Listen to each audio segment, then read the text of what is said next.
Joshua 13. When Joshua was an old man, the Lord said to him, "You are growing old, and much land remains to be conquered.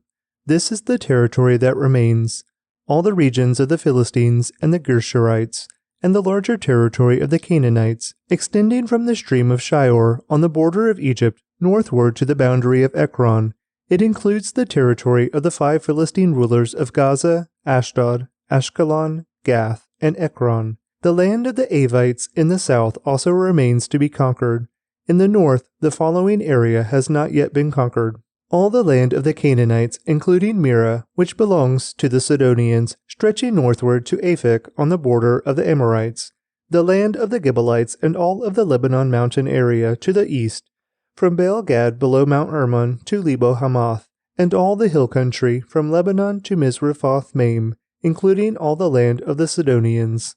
I myself will drive these people out of the land ahead of the Israelites, so be sure to give this land to Israel as a special possession, just as I have commanded you.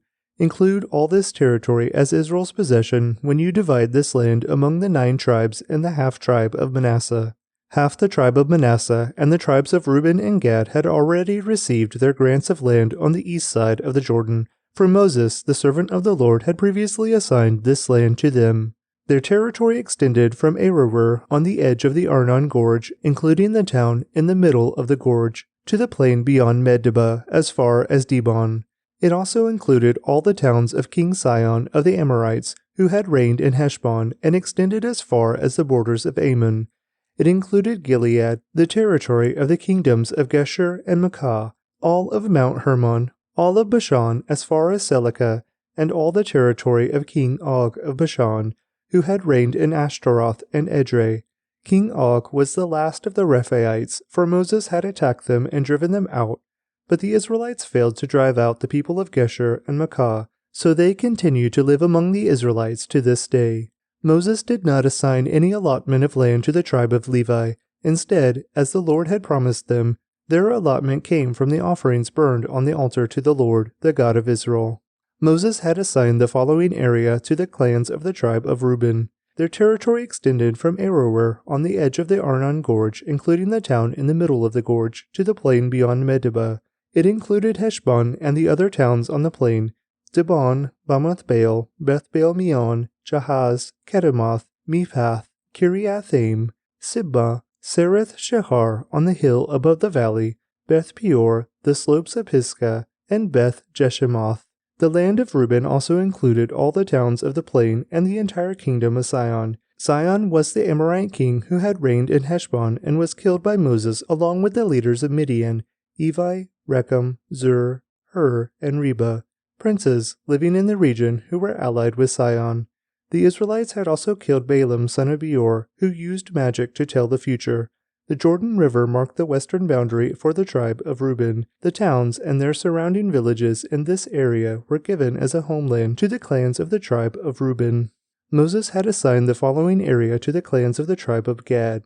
Their territory included Jazer, all the towns of Gilead, and half of the land of Ammon, as far as the town of Aroer just west of Rabbah. It extended from Heshbon to Ramoth Mizpah and Bedomin, and from Mahanaim to the territory of Lo Debar. In the valley were Beth Haram, Beth Nimrah, Succoth, Saphon, and the rest of the kingdom of King Sihon of Heshbon.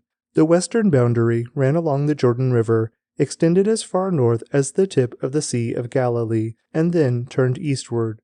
The towns and their surrounding villages in this area were given as a homeland to the clans of the tribe of Gad. Moses had assigned the following area to the clans of the half-tribe of Manasseh. Their territory extended from Mahanaim, including all of Bashan, all the former kingdom of King Og, and the 60 towns of Jair and Bashan. It also included half of Gilead and King Og's royal cities of Ashtaroth and Edrei. All this was given to the clans of the descendants of Machir, who was Manasseh's son. These are the allotments Moses had made while he was on the plains of Moab, across the Jordan River, east of Jericho. But Moses gave no allotment of land to the tribe of Levi, for the Lord, the God of Israel, had promised that he himself would be their allotment. Joshua 14.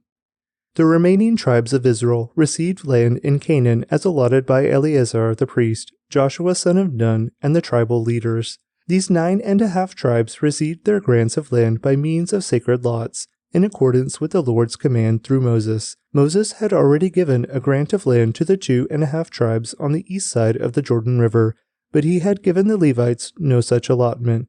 The descendants of Joseph had become 2 separate tribes, Manasseh and Ephraim, and the Levites were given no land at all, only towns to live in, with surrounding pasture lands for their livestock and all their possessions. So the land was distributed in strict accordance with the Lord's commands to Moses.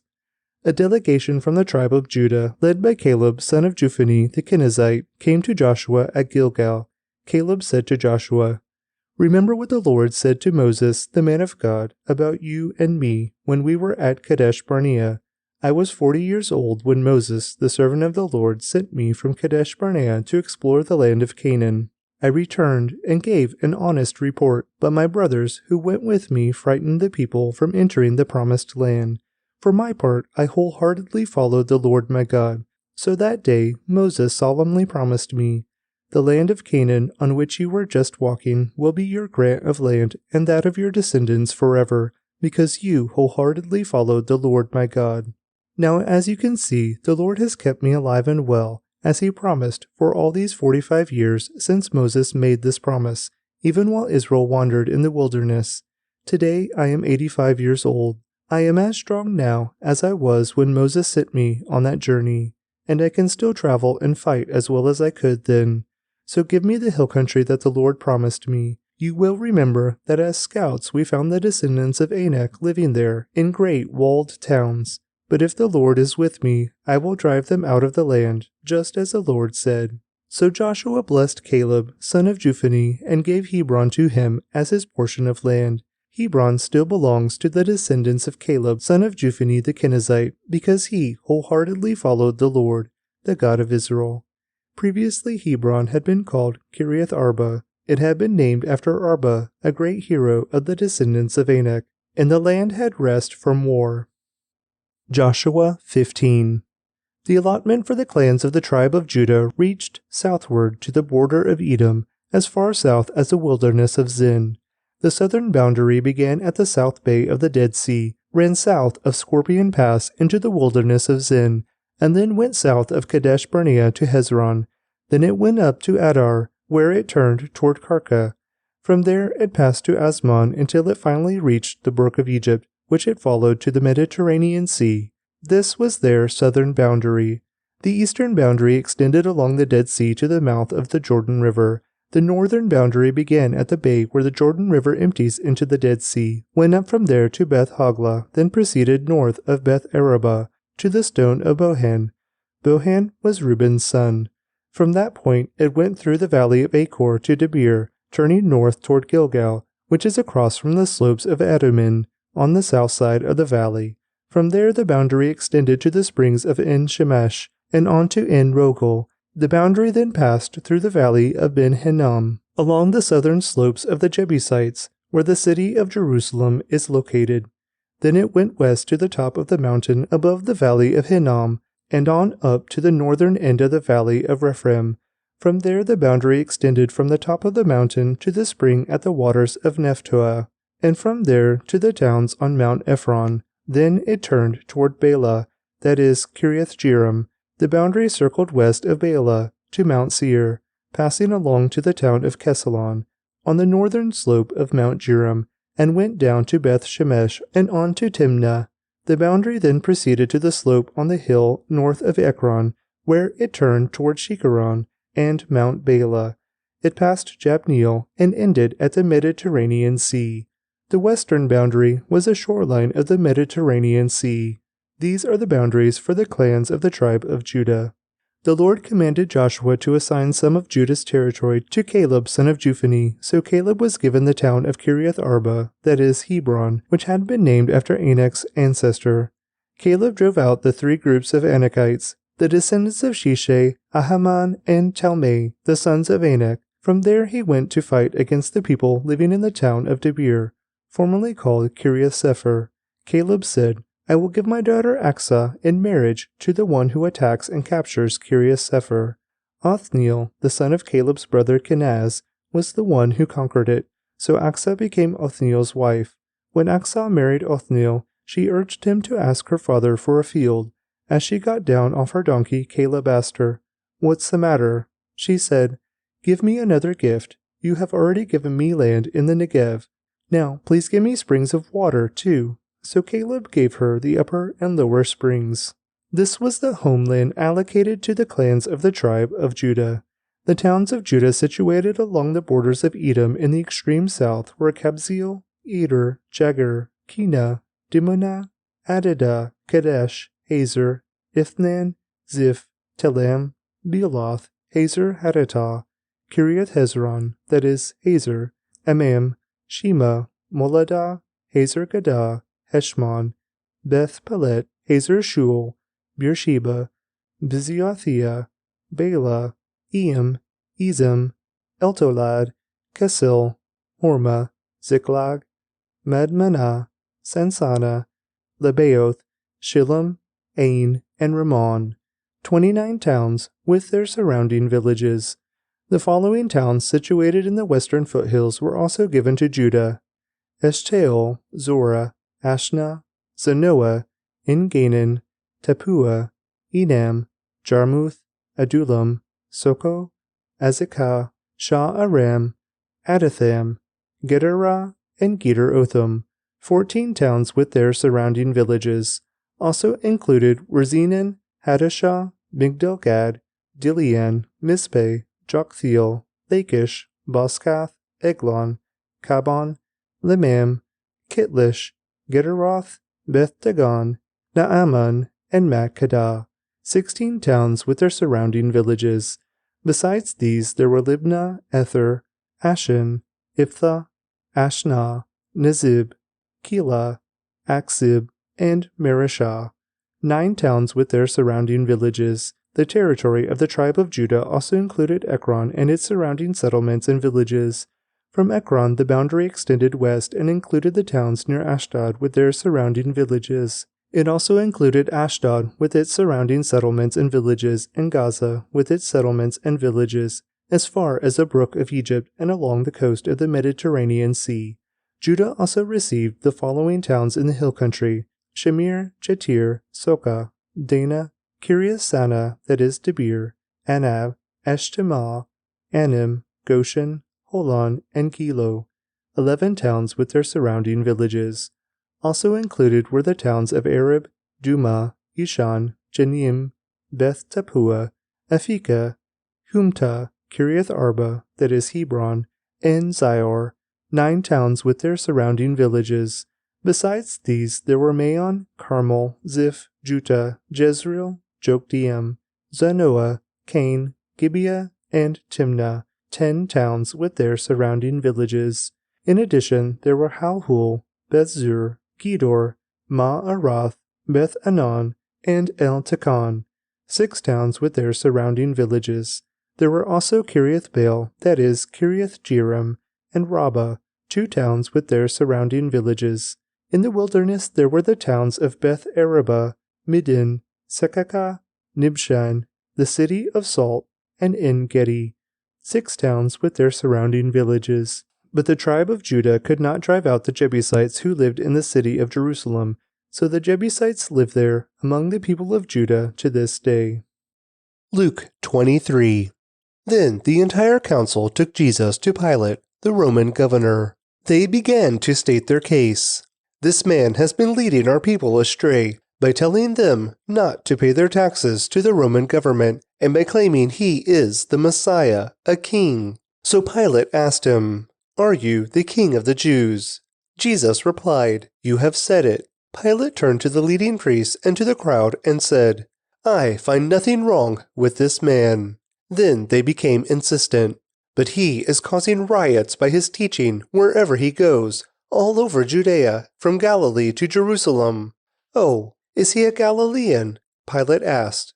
When they said that he was, Pilate sent him to Herod Antipas, because Galilee was under Herod's jurisdiction, and Herod happened to be in Jerusalem at the time. Herod was delighted at the opportunity to see Jesus, because he had heard about him and had been hoping for a long time to see him perform a miracle. He asked Jesus question after question, But Jesus refused to answer. Meanwhile, the leading priests and the teachers of religious law stood there shouting their accusations.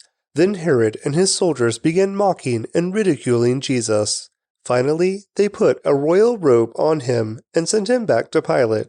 Herod and Pilate, who had been enemies before, became friends that day. Then Pilate called together the leading priests and other religious leaders along with the people, and he announced his verdict. "You brought this man to me, accusing him of leading a revolt. I have examined him thoroughly on this point in your presence, and find him innocent."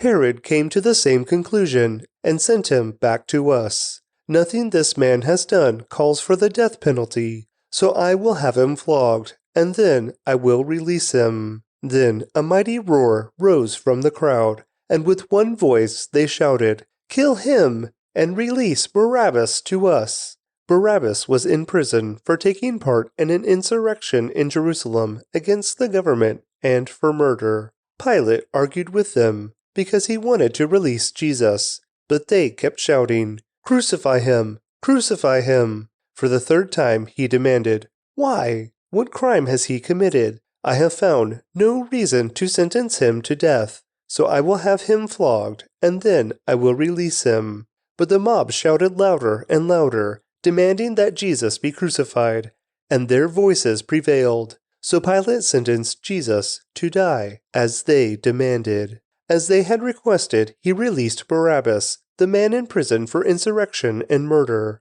But he turned Jesus over to them to do as they wished. As they led Jesus away, a man named Simon, who was from Cyrene, happened to be coming in from the countryside. The soldiers seized him and put the cross on him and made him carry it behind Jesus. A large crowd trailed behind, including many grief-stricken women. But Jesus turned and said to them, "Daughters of Jerusalem, don't weep for me, but weep for yourselves and for your children.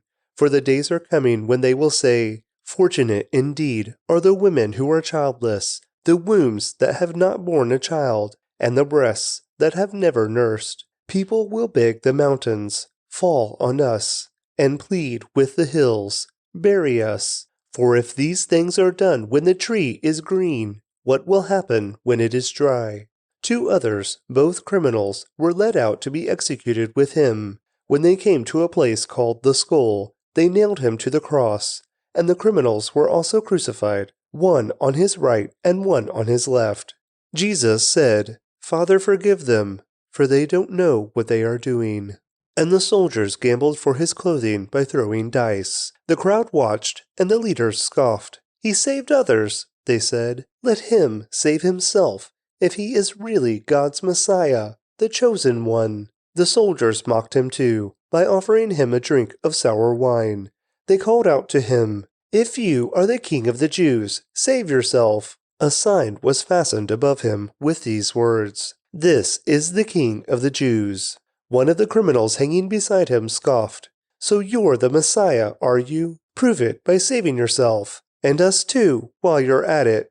But the other criminal protested, "Don't you fear God, even when you have been sentenced to die? We deserve to die for our crimes, but this man hasn't done anything wrong." Then he said to Jesus, "Jesus, remember me when you come into your kingdom." And Jesus replied, "I assure you, today you will be with me in paradise." By this time it was about noon, and darkness fell across the whole land until 3 o'clock. The light from the sun was gone, and suddenly the curtain in the sanctuary of the temple was torn down the middle. Then Jesus shouted, "Father, I entrust my spirit into your hands." And with those words he breathed his last. When the Roman officer overseeing the execution saw what had happened, he worshipped God and said, "Surely this man was innocent."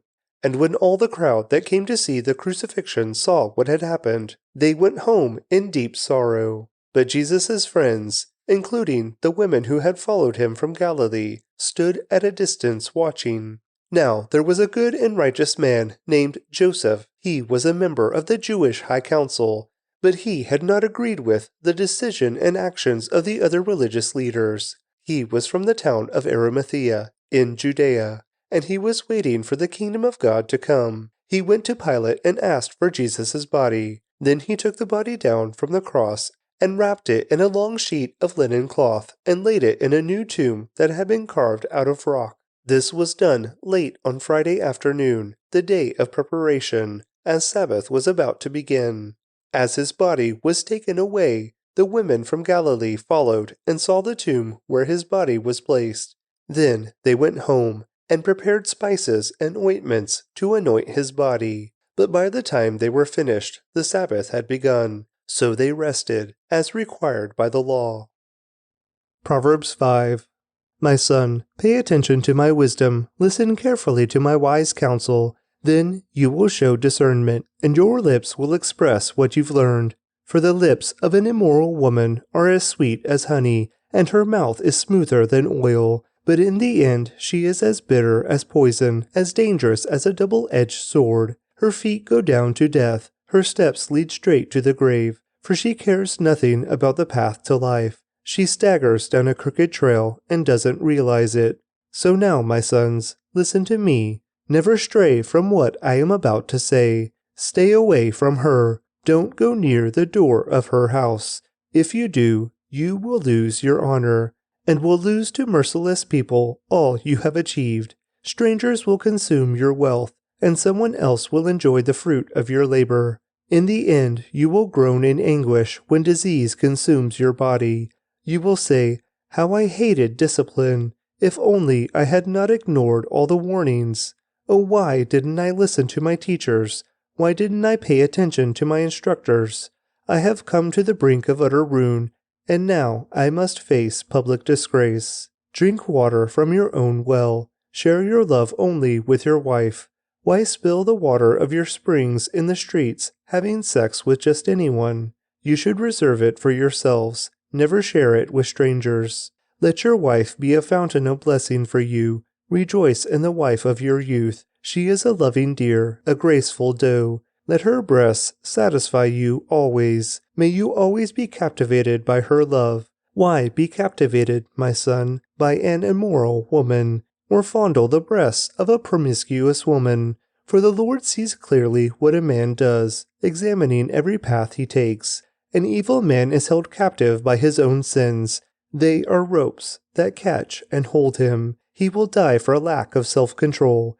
He will be lost because of his great foolishness. Psalm 67. For the choir director, a song, a psalm to be accompanied by stringed instruments.